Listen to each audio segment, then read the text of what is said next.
Hello dear friends, मैं पूजा शर्मा आप सभी का अपने इस चैनल में स्वागत करती हूँ। आज का हमारा टॉपिक है classification of soil in India. Bharat में पाई जाने वाली मृदाओं का हम विस्तृत में अध्ययन करेंगे। अगर हम भारत में पाए जाने वाले पौधों या फल, सब्जियां, औषधि, जितने भी तरह के अनाज है उनके उगने के पैटर्न को भी ध्यान देंगे तो ही हम ये समझ सकते हैं कि भारत में कई तरह की मृदा पाई जाती है।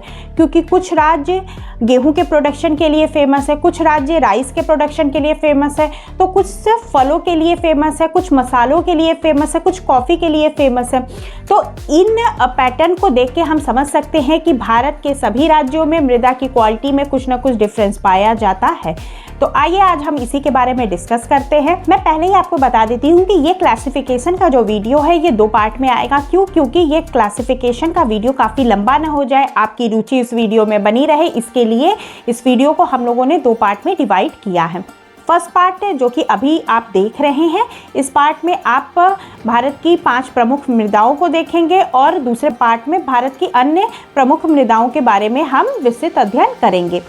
तो आइए हम देखते हैं कि सबसे पहले भारत में पाई जाने वाली जो मृदाएं थी उसका वैज्ञानिक अगर वर्गीकरण किसी ने किया तो वो हैं वोलेकर और लीदर।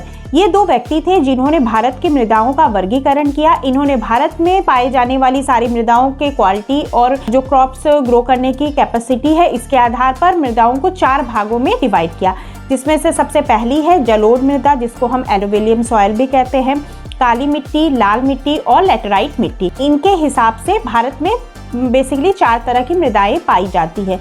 किंतु वर्तमान में हमारे भारतीय कृषि अनुसंधान परिषद द्वारा भारत में पाई जाने वाली मृदाओं को 10 कैटेगरी में डिवाइड किया गया है, जिसमें से 5 कैटेगरी का आज हम इस वीडियो में अध्ययन करेंगे। फिर 5 एक्स्ट्रा जो मृदा की क्वालिटी है उसके बारे में हम दूसरे वीडियो में डिस्कस करेंगे। तो सबसे पहले आज हम 5 जो मृदाओं की क्वालिटी और उनमें किस तरह के क्रॉप्स ग्रो करते हैं, क्या क्या पाया जाता है, इसके बारे में पढ़ेंगे। उसमें पहले नंबर पे है हमारा जलोढ़ मृदा, जिसको इंग्लिश में हम एलुविलियम सॉइल भी कहते हैं। जलोढ़ मृदा बेसिकली भारत में अगर हेक्टेयर के हिसाब से देखें तो 143.5 हेक्टेयर पाया जाता है। तो और अगर उसको परसेंटेज में हम कैलकुलेट करेंगे तो 43.6%। तो बेसिकली अगर हम देखें तो भारत में आधा से ज़्यादा किस मृदा का क्षेत्रफल है? जलोढ़ मृदा का या एलुविलियम सॉइल का। जलोढ़ मृदा या एलुविलियम सॉइल जो कि बेसिकली नदियों के निक्षेपण की प्रक्रिया द्वारा बने होते हैं। नदियों के निक्षेपण मतलब नदियां जब अपने युवा अवस्था में होती हैं तो वो क्या करती हैं, काट छाट का कार्य करती है। क्योंकि वो फोर्स के साथ हाइट से नीचे की तरफ, ढलान की तरफ आती हैं, तो पत्थरों को तोड़ते, काट छाट करते हुए आती हैं, जो कि रगड़ खाते हुए मृदा के फॉर्म कन्वर्ट हो जाते हैं। मैं आपको ये मेंशन करना चाहूँगी कि मृदा से संबंधित बेसिक इन्फॉर्मेशन का वीडियो मैं अपने चैनल पे अपलोड कर चुकी हूँ। अगर आप लोगों ने नहीं देखा है तो प्लीज़ जाके देखिए, मैं लिंक डिस्क्रिप्शन बॉक्स में डाल दे रही हूँ। तो हम लोगों ने उस वीडियो में अगर आप देखेंगे तो ये समझ जाएंगे कि मृदा का फॉर्मेशन कैसे होता है। तो जब नदियाँ अपनी युवा अवस्था में होती हैं तो वो क्या करती हैं, पत्थरों को काटती छाटते हुए ढलान की तरफ या प्लेन बेल्ट की तरफ फ्लो करती हैं। तो इस अवस्था में नदियाँ क्या करती हैं, पत्थरों को तोड़ते हुए, रगड़ खाते हुए वो नीचे की तरफ आते रहते हैं और वो रगड़ खाने से मृदा का फॉर्मेशन होता है।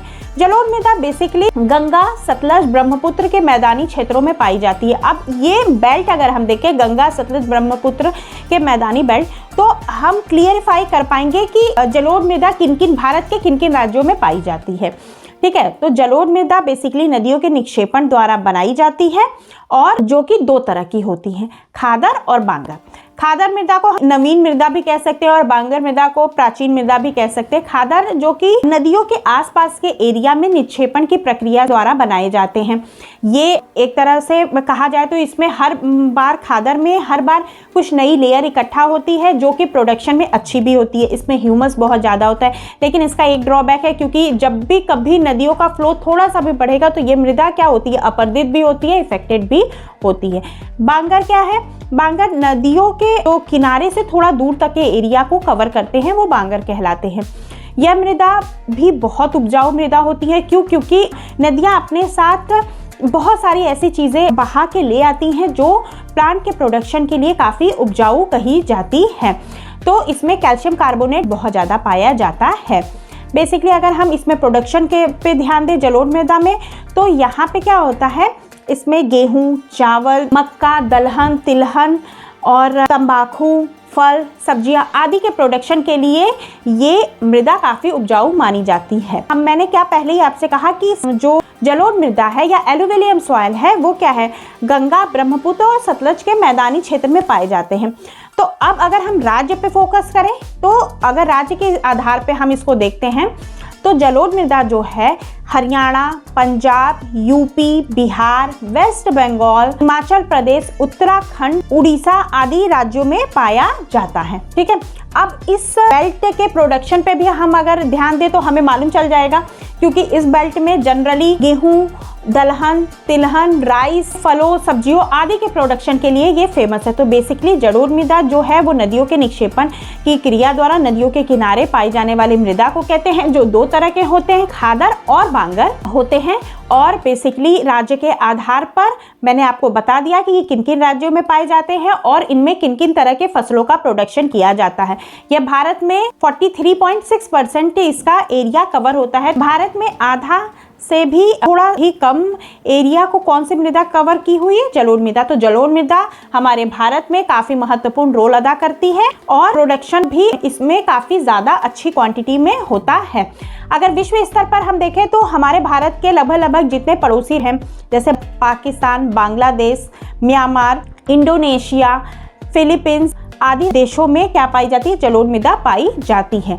ये हमारी पहली मृदा की डिवीजन था जिसको हम जलोढ़ मृदा या एलुविलियम सॉइल कहते हैं। सेकंड मृदा हमारी है लाल मृदा। लाल मृदा जैसा कि नाम से ही संबोधित हो रहा है कि ये मृदा का रंग कैसा होगा, लाल होगा। इस मृदा में फेरिक ऑक्साइड पाया जाता है, जिस कारण से इस मृदा का रंग क्या होता है, लाल होता है। यह मृदा भारत में सेकंड नंबर पे परसेंटेज में अगर देखें तो 18.5% एरिया में इस मृदा का फैलाव है। अगर राज्य आधार पर हम देखें तो यह मृदा क्या होती है, तमिलनाडु, कर्नाटक, उड़ीसा के कुछ इलाकों में, यूपी के भी कुछ इलाकों में और कुछ राजस्थान के इलाकों में यह मृदा पाई जाती है। अगर राजस्थान में हम देखें तो ये भीलवाड़ा, बांसवाड़ा, यूपी में अगर हम ध्यान दें तो ये मिर्जापुर के बेल्ट में पाया जाता है। यह मृदा क्या होती है, मैंने पहले ही बोला कि इसमें फेरिक ऑक्साइड पाया जाता है। यह मृदा बेसिकली दलहन, तिलहन, तंबाकू और फलों के प्रोडक्शन के लिए अच्छी मानी जाती है। ठीक है, और ये मृदा में एक कमी ये है कि ये मृदा बहुत जल्दी अपर्दित हो जाती है। अगर जहाँ कहीं भी पानी का फ्लो खेतों में आता है तो ऊपर की लेयर क्या होती है, बहुत जल्दी अपर्दित हो जाती है, जिससे उर्वरक तत्व सारे बह जाते हैं। तो ये इस मृदा का ड्रॉबैक है। और सिंचाई की सुविधा हो तो इस मृदा में गेहूं और चावल का भी प्रोडक्शन हम कर सकते हैं। ये थी और हमारी लाल मृदा, जो कि भारत में सेकंड नंबर पे पाई जाती है। भारत में पाई जाने वाली तीसरी प्रमुख मृदा हमारी काली मृदा है, जो कि अगर परसेंटेज के आधार पे देखें तो ये 15% एरिया को कवर करते हैं। राज्य के आधार पर हम देखें तो यह मृदा महाराष्ट्र, गुजरात, छत्तीसगढ़, झारखंड, कर्नाटक, तमिलनाडु आदि राज्यों में पाया जाता है। यह मृदा क्या होती है, हल्की काले रंग की पाई जाती है, तभी इसका नाम काली मृदा रखा गया है। यह मृदा कपास की खेती के लिए काफी उपयुक्त मानी जाती है। बेसिकली इसमें कपास, दलहन, तिलहन, मक्का का भी प्रोडक्शन किया जाता है। लेकिन काली मृदा जो बेसिकली कपास की खेती के लिए बहुत उपयुक्त मानी जाती है, इसके साथ साथ ये गन्ना के भी प्रोडक्शन के लिए काफी उपयुक्त मानी जाती है। हम अगर डे टू डे लाइफ में भी ये सुने होंगे कि जो महाराष्ट्र बेल्ट के गन्ने होते हैं उससे गुड़ बहुत अच्छी क्वालिटी के बनते हैं। तो ये रिप्रेजेंट कर रहा है कि जो काली मृदा है वो गन्ने की प्रोडक्शन के लिए काफी अच्छा माना जाता है। और कपास का प्रोडक्शन को आप इस तरीके से भी कोरिलेट करिए, क्योंकि जितनी भी टेक्सटाइल इंडस्ट्री है वो क्या है, गुजरात, महाराष्ट्र इन सब बेल्ट में ज्यादा फैला हुआ है, कुछ हद तक राजस्थान बेल्ट में फैला हुआ है। तो वहाँ पे क्यों फैला हुआ है, क्योंकि वहाँ पे हमें कपास का प्रोडक्शन अच्छा हो जाता है, हमारे लिए टेक्सटाइल इंडस्ट्री के लिए रॉ मटेरियल तैयार हो जाता है। अगर हम उसके वहाँ के क्रॉप्स प्रोडक्शन को देखें और वहाँ पे पाए जाने वाली इंडस्ट्री को देखें तो हम बेसिकली ये समझ सकते हैं कि वहाँ की मृदा में किस किस तरह के प्रोडक्शन किया जाता है। यदि हम हिमाचल में हम और उत्तराखंड के बेल्ट में हम लोगों ने देखा कि फलों के प्रोडक्शन, हम कहते हैं ना हिमाचल के सेब काफ़ी अच्छे होते हैं, काफ़ी रसीले सेब होते हैं। तो ऐसा क्यों कहा जाता है, क्योंकि वहाँ की मृदा में जो कि जलोढ़ मृदा पाई जाती है, जो कि वहाँ के प्रोडक्शन के लिए काफ़ी अच्छा माना जाता है। और वहाँ पे उस तरीके की कंपनियां भी हैं जो कि फलों से निकलने वाले जैम, जूस आदि को बनाती हैं। तो अगर हमें ज्योग्राफी को हम बिहेवियरल साइंस के साथ जोड़ के पढ़े तो ज्योग्राफी बहुत इजी गोइंग हो जाती है। अब हम चलते हैं फोर्थ मृदा की तरफ, जो कि मरुस्थलीय मृदा है। मरुस्थलीय मृदा जैसा कि नाम से ही हम समझ सकते हैं, भारत में एक ही मरुस्थल है, वो कौन है ये हम सभी जानते हैं। भारत में पाई जाने वाली मरुस्थलीय मृदा को अगर परसेंटेज के आधार पर देखें तो ये 4.4% प्रतिशत भारत में मरुस्थलीय मृदा पाई जाती है। यह मृदा का अगर हम राज्य के आधार पर विस्तार देखें तो यह राजस्थान, कच्छ और कुछ बेल्ट पंजाब में भी पाया जाता है। हम अगर राजस्थान की बाउंड्री देखें कि किस किस राज्यों से टच हो रही है तो जनरली उन राज्यों में क्या होता है कि मरुस्थलीय मृदा पाई जाती है। मरुस्थलीय मृदा जो कि बहुत ही शुष्क होती है, इनमें निक्षेपण की प्रक्रिया हवाओं द्वारा होती है। इनमें बेसिकली उर्वरक तत्व जो निक्षेपित किए जाते हैं वो हवा द्वारा निक्षेपण के द्वारा होते हैं। ये जो बेल्ट है हमारा, ये बेसिकली मोटे अनाज जैसे ज्वार, बाजरा, मक्का आदि के प्रोडक्शन के लिए काफ़ी उचित माना जाता है। हम अगर इस बेल्ट के खान पान में भी देखें तो ये लोग खाने पीने में भी ज़्यादातर ज्वार, बाजरा और मक्के का यूज़ करते हैं। तो ये एक तरह से हम उनके सोशल लाइफ से कनेक्ट करके ये समझ सकते हैं कि वहाँ की मृदा में किस तरह का प्रोडक्शन किया जा रहा है। फिफ्थ मृदा हमारी है लेटराइट मृदा, जो कि परसेंटेज के आधार पर देखें तो 3.7% एरिया को कवर करता है। और यह नाम ब्रिटिश द्वारा दिया गया था, जो कि लैटिन वर्ड से निकला है। लेटराइट का मीनिंग होता है ब्रिक्स या ईंट। अगर इसमें पानी डाला जाए तो काफ़ी नरम या काफ़ी मुलायम हो जाती है, लेकिन जरा सा धूप या हीट जब इस पर पड़ता है तो काफ़ी ज़्यादा सख्त होकर इसमें दरारें पड़ जाती हैं। यह मृदा अगर राज्य के आधार पर देखें तो उड़ीसा, झारखंड और असम के बेल्ट में पाया जाता है।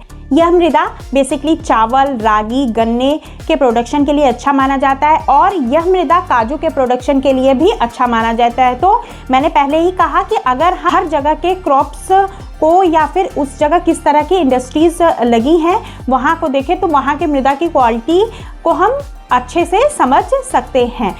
लेटराइट जो मृदा होती है उसमें लौह ऑक्साइड पाया जाता है, जिससे इनके प्रोडक्शन में हेल्प होती है। बेसिकली हम लोगों ने इस वीडियो में भारत में पाई जाने वाली 5 मृदाओं की क्वालिटी को विस्तृत रूप में देखा, उनमें किस तरह के अनाजों का उत्पादन हो रहा है और वह किन किन राज्यों में फैली हुई हैं, उनका परसेंटेज भी हमने देखा। मैं होप करती हूँ कि आपको ये वीडियो पसंद आया है। अगर ये वीडियो आपको पसंद आया है तो मेरे इस वीडियो को लाइक भी करिए, चैनल को सब्सक्राइब भी करिए और इसे शेयर करना ना भूलें। और इसका कनेक्टिंग वीडियो आपको जल्द ही मिलेगा। Thank you.